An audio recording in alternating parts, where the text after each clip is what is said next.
கடாய் heat ஆனோடனையும் கடுகு உளுந்த பருப்பு வந்து நம்ம கத்திரிக்காய் ஆட் பண்ணிக்கலாம். கத்திரிக்காயை சேர்த்தனையும்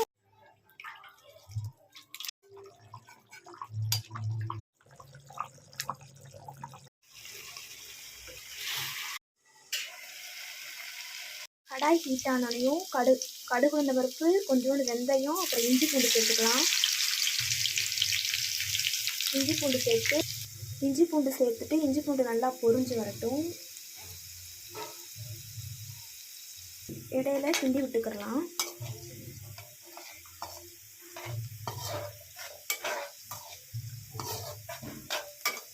இப்போ நல்லா வந்து பொரிஞ்சிருச்சு. மாதிரி பொன்னிறமாக இஞ்சி பூண்டு வந்து நல்லா இதானதையும் கருவேப்பிலை சேர்த்துக்கலாம். வந்து நம்ம கத்திரிக்காய் ஆட் பண்ணிக்கலாம். கத்திரிக்காயை சேர்த்தனையும்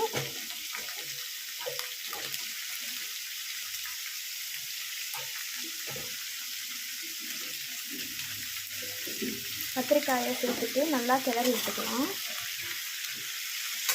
நம்ம இஞ்சி பூண்டு வந்து நல்லா பொரிஞ்சாலே போதும். கத்திரிக்காயை சேர்த்து நல்லா கிண்டி விட்டுடலாம். இந்த கத்திரிக்காய் வந்து எண்ணெயிலே நல்லா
போட்டு விடுவோம்.